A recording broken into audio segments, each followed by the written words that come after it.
pleased to say and very excited to say we've got a lot to tell you about this morning. So we're going to get right into it, Mark. This is the Prairie Creek expansion. As you know from our past media coverage and our discussions here, and I'm going to explain it scientifically in a minute, we're so high on treatment trains. Each will have a different configuration, but in essence they all work the same way. Through our research and others, we know, in fact, Jim Hawk just sent us an article last week. We know that even though best management practices are in place, they take a long time to impact the watershed. So we consider our treatment trains as body blockers between the watershed and the lake. This is the expansion. Excuse my back here a minute. All right, this is the existing treatment train. This is Aqua View Estates. As you know, our existing treatment train wraps around that subdivision and then exits to the lake. They'll be turning dirt first part of September.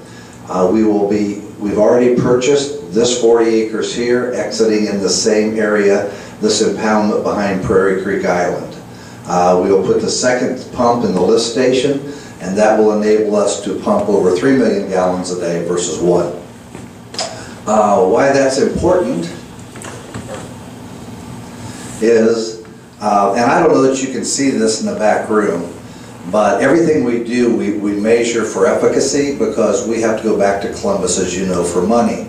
And we have to have science on our side to prove that your tax dollars that they're giving us is worth it. So we measured all of last season, water in, water out. What I mean by that is the raw water coming out of the lift station and the water coming out of the treatment train through our discharge hose. This is nitrogen. I don't know if you can see it, but after a whole season's average, we're dropping nitrogen 40%. This is total phosphorus, and as you know, that's our nemesis. We're dropping that 91%. And in terms of dissolved reactive, 36%. And we feel that's pretty dang impressive, and we're hoping to duplicate that on every installation we do. The beauty of that is that's right out of our discharge tubes. It still has what our scientific wetland scientist friends call a polishing agent, and that is that area right behind Prairie Creek Island.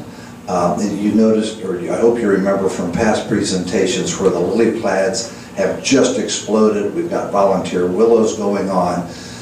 That water slows down in that embayment also before it gets to the lake. And I think you remember also in one of our presentations we had aerial photography, and the water coming out of the treatment train was what we call our healthy brownback, and the lake itself was green. So that's why scientifically we're so high on these treatment trains. That is the body blocker between the lake and the watershed until we get that cleaned up, and some best management practices and other things in place in the watershed. So with that entree, as I've told you, I think, we're really excited about this year, because we're going to have 3 installations at various stages of progress at once. This is Beaver Creek. Well, I'm still going to have to turn around. This is Montezuma Airport. This is the south edge of Montezuma. You used to come out of Zuma through here and head down. This down here is the Montezuma Club Island Treatment Plant, owned by the county. Beaver Creek, this is all Mercer County owned, and that's huge for us. That's one of the reasons, not one of the reasons, the primary reason we bought or put the Prairie Creek treatment train on the property we did, because Franklin Township owned that, and so we don't have acquisition costs. Our normal installation is $1 million to $2 million, and that's without land acquisition, typically paying $14,000 to $20,000 an acre if you got to buy the ground. So we're very excited when we can find governmentally owned property already. So our intent is put a lift station in here, similar to what we did to Prairie Creek. This green shaded area will be excavated. We're hoping to take the residue from our excavation and add it on for the airport for two reasons. It's a close dump site. Secondly, if they ever intend to expand that airport, the base would already be there. Then we have to be careful about aviation, the FAA and birds, meaning geese and ducks, and wetlands. In fact, I had a call this morning from a guy who's out the treatment train and being very complimentary about the amount of wildlife there. We have to be very careful about that because of aviation. So we're putting in a different type of installation here. It's going to be a prairie wetlands, and we will plant that full of taller grasses, pump the water out here, and then it will exit to the north to the lake. Those plants should be 2 to 3 foot high. Visually, you won't be probably able to see the water because it'll be down, like 6 inches deep, but the plants will go right through it, and that'll discourage any kind of bird flow in the way of the airport. This is Coldwater Creek. We're just in the infancy. We finally got the green light to proceed with that.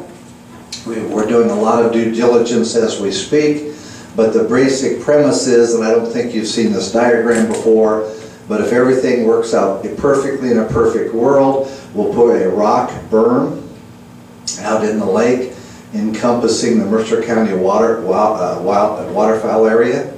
And then over here, we're going to put a treatment train, pump the water out of Coldwater Creek to the tune of 8 million gallons a day, treat that water, drain it along 127 down to Grassy Creek, and then back into the Goose Refuge. That's 252 acres. We should be able to turn that water over with clean, healthy water every other day, pumping 8 million gallons a day. The other value added is Tom Grabo's crew, right along the berm, that's 6 foot deep, then it shallows up to maybe a foot inland here. But out in this thing, we'll provide them a very generous capacity for spoiling. And we need the shallows to grow the wetlands. So it's still subject to change as we do our due diligence, but that's basically the concept. By the way, if anybody's got questions, just shout or something. No, good. Now, where's my charts? Somebody take them off. Just that one. Oops. Oh, no, we did that, didn't we? Okay. Yep. All right. Okay, the other things I wanted to tell you about is throughout the years, we tend to remember people's comments and input in this so far 3-year endeavor to restore the health of the lake. And one of the things that have come up is that does herbicide applications in the watershed impact any of our water vegetation? Because as you know, that's one of our goals to reestablish it, and we're horribly lacking in it right now. So we did some tests, and we grabbed some water out of Chickasaw Creek. I think that's where they were, Franny, weren't you? Didn't have you see Chick? Okay. And we had them tested for the 3 herbicides that are typically used in the watershed, which is glyphosate, that's Roundup, atrazine, and 2,4-D. And we got our test back. In terms of Roundup or glyphosate, it came back at less than 30 parts per billion. The atrazine was 5.5 parts per billion, and the 2,4-D was basically non-detectable. We had an inkling that was going to be the results, because if herbicide applications and runoffs had an impact, we shouldn't see any vegetation in our stream banks, and we were. But we needed to just to make sure. So it doesn't give any appearance that the herbicide application has much, if any, effect on the lake. The other thing is, I don't have those details yet for you. We're going to get them next week, but the state of Ohio actually did a test on goose poop and the amount of phosphorus in that, because we hear all the time how much the geese contribute to our problem. So we're taking one after the other and check marking it off our list and trying to find out if it does or if it doesn't. The last thing I want to chat with you just briefly is, and you have to bear with me, I have to give you a little bit of a historical perspective. When our lake first got sick in 09, 010, and they had the no contact advisory, they established protocol, they meaning Department of Health, Department of DNR, and Department of EPA down in Columbus, in ascertaining what the toxin count was in our waters. And at the time, we were still, and still are as a matter of fact, a bunch of patient volunteers, but we had no scientific background. So what they explained to us is you'll collect your water samples, you'll take them to the labs, and then they ultrasonically explode the cells, and they measure the toxins coming out of it. And we, just a normal course of asking, said, well, why do you explode them? And they said two things. They said one is if you drink the water, your stomach acids will eat away at the cell walls and the toxins released. That sounded pretty plausible. And they said blue-green algae has a life cycle, and when it dies, it kicks off these toxins when it dies. And that seemed plausible also. So if you leap forward to today, the one thing we've noticed is about starting the year after our bloom, we've seen more and more activity on the lake, more and more people coming back. We're seeing the boater beaches. At last weekend they had like 36 boats at a boater beach playing in the water. So it begs the question, with increased usage, why have we not had a human health issue or animal issue reported? Because we haven't since the bloom year. And we felt that was a fair question because the exposure is much higher with people coming back. And nobody could answer that. So we wanted to test the exposure if somebody merely waded in our water or if they were skiing and fell off. Basically any kind of exposure to our water short of drinking it. So we asked the labs to run the same test but don't explode the cell. And we felt that would simulate just body contact with the water, if you will. And we've had 3 weeks or 3 samples taken. And it's absolutely phenomenal.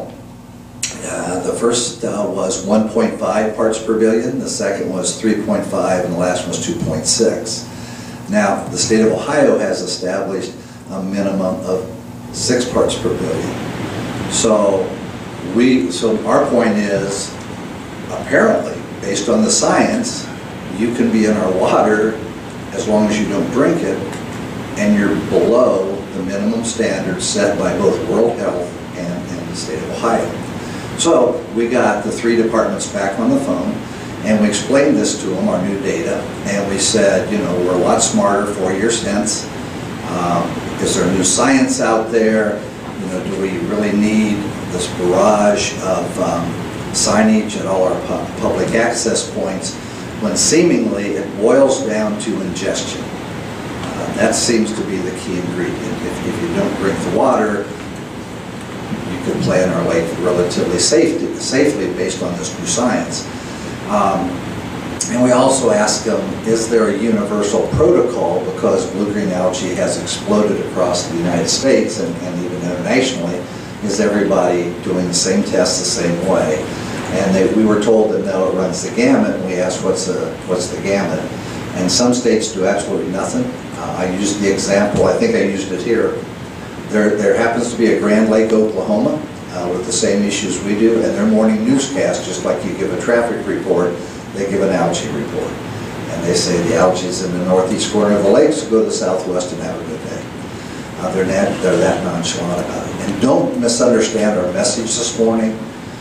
And I know I speak on behalf of the LIA and the LRC. We will never do anything or promote anything that would compromise human or animal health. But we also want to be due diligent in our science, and if it's overkill, we want to know that.